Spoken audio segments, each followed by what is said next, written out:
तो दोस्तों, स्वागत है आपका हमारे YouTube channel exam study point में, जिसमें हम आपके लिए लेकर आए हैं जीके जीएस के मोस्ट इंपोर्टेंट क्वेश्चन जो आपके आने वाली परीक्षा के लिए बहुत ही महत्वपूर्ण है। तो चलिए शुरू करते हैं। पहला क्वेश्चन हमारा, संविधान के लिए बनी संघ शक्ति समिति के अध्यक्ष कौन थे? तो बात करें जो संविधान के लिए संघ शक्ति समिति बनी थी, जो उसके अध्यक्ष थे वो थे Pandit Jawaharlal Nehru. Option number D इसमें हमारा राइट आंसर हो जाएगा। पंडित जवाहरलाल नेहरू संविधान के लिए संघ शक्ति समिति के अध्यक्ष बने थे। तो चलिए अगले क्वेश्चन पर चलते हैं। अगला क्वेश्चन हमारा, मोटर वाहन के पीछे का दृश्य दिखाने वाला दर्पण होता है। तो जो मोटर वाहन के जो पीछे जो शीशा लगा होता है, जिसमें हम पीछे देखते हैं, तो वो जो दर्पण कौन सा होता है? तो बात करें उस दर्पण की, वो उत्तल दर्पण होता है। ऑप्शन नंबर ए इसमें हमारा राइट आंसर हो जाएगा, उत्तल दर्पण। तो चलिए अगले क्वेश्चन पर चलते हैं। अगला क्वेश्चन हमारा, भूदान आंदोलन को किसने प्रारंभ किया था? तो बात करें जो भूदान आंदोलन जो प्रारंभ किया था वो किसने किया था? वो किया था Vinoba Bhave. Option number C से हमारा राइट आंसर हो जाएगा। विनोबा भावे ने ही भूदान आंदोलन को प्रारंभ किया था। तो चलिए अगले क्वेश्चन पे चलते हैं।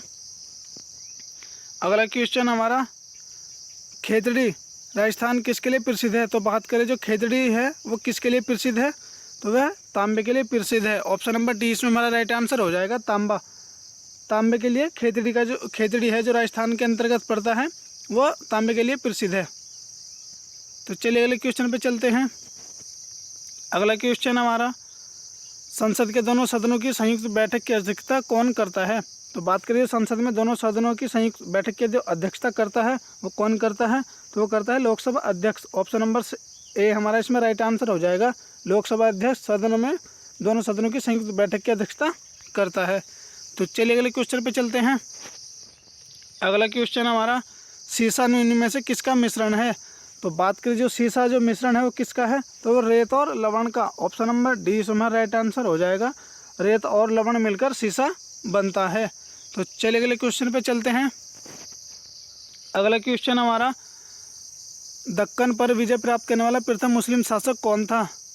तो बात करें जिसने दक्कन पर दक्षिण में सर्वप्रथम विजय प्राप्त की थी, वह मुस्लिम शासक कौन था? तो वो था Alauddin Khilji. Option number C से हमारा राइट आंसर हो जाएगा। अलाउद्दीन खिलजी ने ही सर्वप्रथम दक्षिण में विजय प्राप्त की थी। तो चलिए अगले क्वेश्चन पर चलते हैं। अगला क्वेश्चन हमारा, पूर्व से पश्चिम की ओर बहने वाली नदी निम्न में से कौन सी है? तो ऐसी कौन सी नदी है जो पूर्व से पश्चिम की ओर बहती है? तो बात करें वो नर्मदा और ऑप्शन नंबर बी ताप्ती, ये दोनों ही नदियाँ पूर्व से पश्चिम की ओर बहती हैं। तो इस क्वेश्चन का जो राइट आंसर हो जाएगा वो ऑप्शन नंबर डी से हमारा राइट आंसर हो जाएगा। ए और बी दोनों, यानी कि नर्मदा और ताप्ती पूर्व से पश्चिम की ओर बहने वाली नदियाँ हैं। तो चलिए अगले क्वेश्चन पर चलते हैं। अगला क्वेश्चन हमारा, खनिज तेल किन चट्टानों से प्राप्त होता है?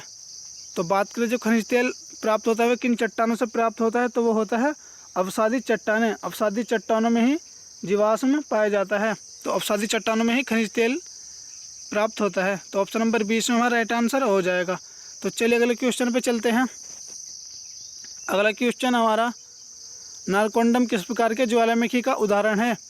तो बात करें जो नारकोंडम किस प्रकार के ज्वालामुखी है, तो वह है प्रसुप्त ज्वालामुखी। प्रसुप्त ज्वालामुखी। बात करें प्रसुप्त ज्वालामुखी किस प्रकार का ज्वालामुखी होता है? ये ऐसा ज्वालामुखी होता है जिसमें धुआं निकलने या लावा निकलने की संभावना होती है, उन्हें ही प्रसुप्त ज्वालामुखी कहते हैं। तो ऑप्शन नंबर सी से हमारा राइट आंसर हो जाएगा। तो चलिए अगले क्वेश्चन पर चलते हैं। अगला क्वेश्चन हमारा, पृथ्वी के ध्रुव पर नमन कोण का मान कितना होता है? तो बात करें जो पृथ्वी के ध्रुव पर नमन कोण का मान होता है, तो वो होता है 90 डिग्री। ऑप्शन नंबर बी से हमारा राइट आंसर हो जाएगा। पृथ्वी के ध्रुव पर नमन कोण 90 डिग्री होता है। और बात करें जो विषुवत रेखा पर जो नमन कोण होता है, तो वो होता है 0 डिग्री। विषुवत रेखा पर जो नमन कोण होता है वो 0 डिग्री होता है। लेकिन इस क्वेश्चन का जो आंसर हो जाएगा कि पृथ्वी के ध्रुव पर नमन कोण कितना होता है, वो होता है 90 डिग्री। ऑप्शन नंबर 20 में हमारा राइट आंसर हो जाएगा। तो चलिए अगले क्वेश्चन पर चलते हैं। अगला क्वेश्चन हमारा, विटामिन B7 का रासायनिक नाम क्या है? तो बात करें जो विटामिन B7 का जो रासायनिक नाम है वो है बायोटीन। ऑप्शन नंबर सी से हमारा राइट आंसर हो जाएगा। बायोटीन विटामिन B7 का रासायनिक नाम है। तो चलिए अगले क्वेश्चन पे चलते हैं। अगला क्वेश्चन हमारा, नालंदा विश्वविद्यालय को किसने ध्वस्त किया था? तो बात करें जो नालंदा विश्वविद्यालय को जो ध्वस्त किया था वो किसने किया था, वो किया था बख्तियार खिलजी ने। बख्तियार खिलजी ने ही नालंदा विश्वविद्यालय को ध्वस्त किया था। तो ऑप्शन नंबर सी इसमें हमारा राइट आंसर हो जाएगा। तो चलिए अगले क्वेश्चन पे चलते हैं। अगला क्वेश्चन हमारा, ब्राह्मणों पर जजिया कर लगाने वाला शासक कौन था। तो बात करें जिसने ब्राह्मणों पर भी जजिया कर लगाया था तो वो था Firoz Tughlaq. Option number B इसमें हमारा राइट आंसर हो जाएगा। फिरोज तुगलक ने ही सर्वप्रथम ब्राह्मणों पर जजिया कर लगाया था। तो चलिए अगले क्वेश्चन पे चलते हैं। अगला क्वेश्चन हमारा, सिखों के 5वें गुरु अर्जुन देव को किस शासक ने फांसी दी थी। तो बात करिए सिखों के जो 5वें गुरु थे अर्जुन देव को जो फांसी दी थी वो किसने दी थी, तो वो दी थी जहांगीर ने। ऑप्शन नंबर ए से हमारा राइट आंसर हो जाएगा। जहांगीर ने ही अर्जुन देव को फांसी दी थी। तो चलिए अगले क्वेश्चन पे चलते हैं।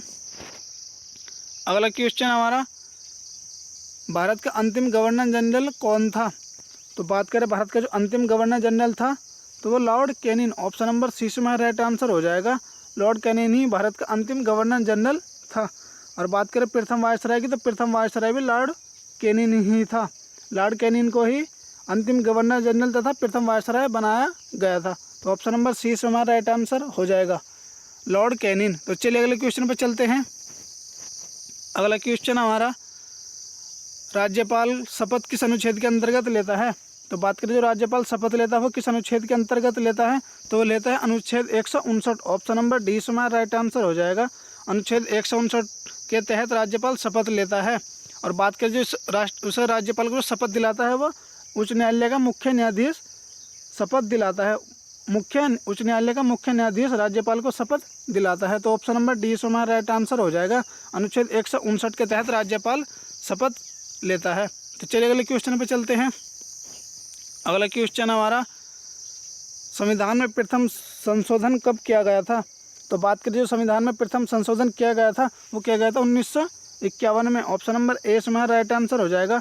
1951 में संविधान में 9वीं अनुसूची जोड़ी गई थी। 9वीं अनुसूची जो भूमि सुधार अधिनियम से संबंधित थी। भूमि सुधार अधिनियम से संबंधित थी। तो ऑप्शन नंबर ए से हमारा राइट आंसर हो जाएगा। 1991 में संविधान में प्रथम संशोधन किया गया था। तो चलिए अगले क्वेश्चन पे चलते हैं। अगला क्वेश्चन है हमारा, क्रिकेट माई स्टाइल पुस्तक किस खिलाड़ी ने लिखी है।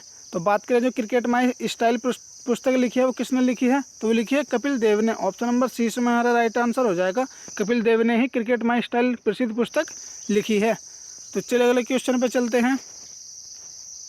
अगला क्वेश्चन हमारा, भारत का जो सबसे लंबा राष्ट्रीय राजमार्ग है वो कौन सा है।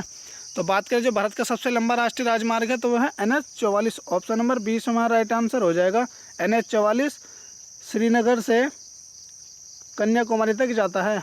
कन्याकुमारी जो बात करें इसकी लंबाई की तो ये 3745 किलोमीटर के लगभग लंबाई है। तो जो भारत का सबसे लंबा राष्ट्रीय राजमार्ग है वो NH-44 जो श्रीनगर से कन्याकुमारी तक जाता है। तो ऑप्शन नंबर बी से हमारा राइट आंसर हो जाएगा। तो चलिए अगले क्वेश्चन पे चलते हैं। अगला क्वेश्चन हमारा, निम्न में से ऐसा कौन सा राज्य है जहां एक भी जनजाति निवास नहीं करती है। तो बात करें ऐसा कौन सा राज्य है जहां एक भी जनजाति निवास नहीं करती है, तो वह राज्य है हरियाणा। ऑप्शन नंबर सी से हमारा राइट आंसर हो जाएगा। हरियाणा में एक भी जनजाति निवास नहीं करती है। तो चलिए अगले क्वेश्चन पे चलते हैं। अगला क्वेश्चन हमारा, एशियाई बब्बर शेर के लिए कौन सा राष्ट्रीय उद्यान प्रसिद्ध है। तो बात करें जो एशियाई बब्बर शेर के लिए जो राष्ट्रीय उद्यान प्रसिद्ध है तो वह है गिरि राष्ट्रीय उद्यान। ऑप्शन नंबर डी से हमारा राइट आंसर हो जाएगा। गिरि राष्ट्रीय उद्यान ये गुजरात में स्थित है जो एशियाई बब्बर शेर के लिए प्रसिद्ध है। तो ऑप्शन नंबर डी से हमारा राइट आंसर हो जाएगा। तो चलिए अगले क्वेश्चन पे चलते हैं।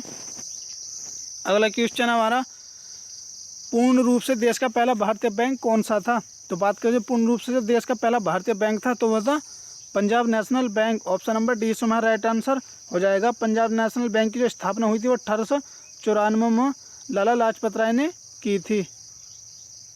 लाला लाजपत राय। तो ऑप्शन नंबर डी से हमारा राइट आंसर हो जाएगा। पंजाब नेशनल बैंक पूर्ण रूप से देश का पहला भारतीय बैंक था। तो चलिए अगले क्वेश्चन पे चलते हैं। अगला क्वेश्चन है हमारा, अंतर्राष्ट्रीय श्रम दिवस कब मनाया जाता है। तो बात करें जो अंतर्राष्ट्रीय श्रम दिवस मनाया जाता है वो कब मनाया जाता है, तो वो मनाया जाता है 1 मई को। ऑप्शन नंबर ए से हमारा राइट आंसर हो जाएगा अंतर्राष्ट्रीय मजदूर दिवस 1 मई को मनाया जाता है। तो चलिए अगले क्वेश्चन पे चलते हैं। अगला क्वेश्चन हमारा, कुचिपुड़ी किस राज्य का शास्त्रीय नृत्य है? तो बात करिए कुचिपुड़ी जो नृत्य है वो किस राज्य का है? तो वह है आंध्र प्रदेश का। ऑप्शन नंबर सी इसमें हमारा राइट आंसर हो जाएगा। आंध्र प्रदेश का जो शासकीय नृत्य है वो कुचिपुड़ी है। तो ये 25 क्वेश्चन की सीरीज हमारी कंप्लीट हुई। दोस्तों अगर वीडियो अच्छी लगी हो तो प्लीज़ वीडियो को लाइक कर दें। आप हमारे चैनल पर पहली बार हैं तो प्लीज़ चैनल को सब्सक्राइब कर दें, जिससे हमारी आने वाली वीडियो का नोटिफिकेशन आपको मिल जाए। तो thanks for watching this video.